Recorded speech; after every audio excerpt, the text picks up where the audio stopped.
കേരളത്തിൽ കാസർഗോഡ് നടന്ന mock പോളിൽ VVPAT ബി.ജെ.പിക്ക് extra വോട്ടുകൾ പ്രിന്റ് ചെയ്തു എന്നൊരു ആരോപണം വന്നിട്ടുണ്ടായിരുന്നു. തുടർന്ന് സീനിയർ അഭിഭാഷകനായ പ്രശാന്ത് ഭൂഷൺ ഇത് സുപ്രീം കോടതിയുടെ ശ്രദ്ധയിൽ കൊണ്ടുവരികയും സുപ്രീം കോടതി ഇലക്ഷൻ കമ്മീഷനോട് ഇത് പരിശോധിക്കാൻ ആവശ്യപ്പെടുകയും ചെയ്തു. ഇതിനെ തുടർന്ന് നൽകിയ മറുപടിയിൽ ഇലക്ഷൻ കമ്മീഷൻ സുപ്രീം കോടതിയോട് പറഞ്ഞത് എക്സ്ട്രാ വോട്ടുകൾ പ്രിന്റ് ചെയ്തതുമായി ബന്ധപ്പെട്ട വാർത്ത വ്യാജമാണ് എന്നാണ്. വിവിപാറ്റുമായി ബന്ധപ്പെട്ട ഒരു ഹർജി സുപ്രീം കോടതിയിൽ കെട്ടിക്കിടക്കുകയാണ്. അതുമായി ബന്ധപ്പെട്ട വിധി വരാനിരിക്കുന്നതേ ഉള്ളൂ. വിവിപാറ്റ് എന്ന് എല്ലായ്പ്പോഴും നാം കേൾക്കുന്നതാണ്. പക്ഷേ എന്താണ് ഈ വിവിപാറ്റ്? വിവിപാറ്റ് അതായത് voter verified paper audit trial എന്നാണ് വിവിപാറ്റിൻ്റെ ഫുൾ ഫോം എന്ന് പറയുന്നത്. സ്വാതന്ത്ര്യാനന്തരം ഇന്ത്യയിൽ ബാലറ്റ് പേപ്പറുകളായിരുന്നു തെരഞ്ഞെടുപ്പിന് ഉപയോഗിച്ചിരുന്നത്. അന്ന് സങ്കീർണതകളേക്കാൾ കാര്യങ്ങൾ കുറച്ചുകൂടി സുതാര്യമായിരുന്നു. കാലാന്തരത്തിൽ സാങ്കേതിക വിദ്യകളുണ്ടായി, വോട്ടിംഗ് മെഷീനുകൾ വന്നു. വോട്ടിംഗ് മെഷീനുകൾക്കെതിരെ വ്യാപകമായ ആരോപണങ്ങളുണ്ടായി. ഈ ആരോപണങ്ങൾ കത്തി നിൽക്കുന്ന കാലത്താണ് വിവിപാറ്റുകൾ വരുന്നത്. അതായത് 2010 വിവിപാറ്റ് എന്ന ഐഡിയ മുഖ്യധാരയിലെത്തുന്നത്. തുടർന്ന് ലഡാക്ക്, തിരുവനന്തപുരം, ചിറാപുഞ്ചി, ഈസ്റ്റ് ഡൽഹി, ജയ്സാൽമാർ എന്നിവിടങ്ങളിൽ 2011 ജൂലൈയിൽ ഫീൽഡ് ട്രയലുകൾ നടത്തുകയുണ്ടായി. എല്ലാത്തിനും ഒടുവിൽ 2013 ഇതിൻ്റെ ഡിസൈൻ ഉന്നതാധികാര സമിതി അംഗീകരിച്ചു.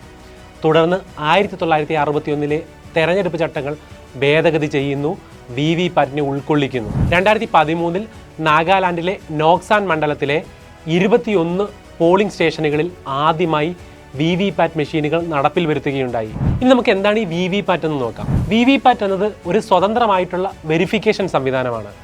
അതായത് വോട്ടിംഗ് മെഷീനിൽ സമ്മതിദായകർ നൽകിയ വോട്ട് കൃത്യമായി വെരിഫൈ ചെയ്യുന്നതിനാണ് വിവിപാറ്റ് സംവിധാനം ഉപയോഗിക്കുന്നത്. ഇത് വോട്ടിംഗ് മെഷീനുമായി ഘടിപ്പിച്ചിട്ടുണ്ടാകും. ആദ്യം സമ്മതിദായകർ വോട്ട് രേഖപ്പെടുത്തുന്നു. തുടർന്ന് ഇതിനോടനുബന്ധമായി വെച്ച വിവിപാറ്റ് മെഷീനിൽ വോട്ട് ചെയ്ത സ്ഥാനാർത്ഥിയുടെ പേര്, സ്ഥാനാർത്ഥിയുടെ ചിഹ്നം അടങ്ങിയ ഒരു സ്ലിപ്പ് പ്രിന്റ് ചെയ്യപ്പെടുന്നു. ഇത് വോട്ടർക്ക് ട്രാൻസ്പെറൻ്റ് ആയ ഒരു ഗ്ലാസ് വഴി കാണാനും സാധിക്കുന്നതാണ്. പക്ഷേ 7 സെക്കൻഡ് മാത്രമേ ഇത് കാണാൻ സാധിക്കുകയുള്ളൂ.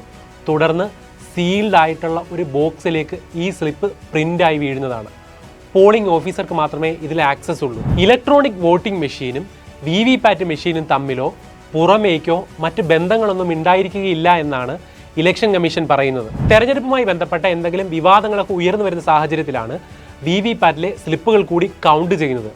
തെരഞ്ഞെടുപ്പുമായി ബന്ധപ്പെട്ട ഒരു പരിധി വരെയുള്ള സങ്കീർണതകളെ വിവിപാറ്റ് മെഷീൻ വന്നതോടുകൂടി ഇല്ലാതാക്കാനും സാധിച്ചിട്ടുണ്ട്. എങ്കിലും ഇത് ഇപ്പോഴും വിവാദമായി തന്നെ തുടരുകയാണ്.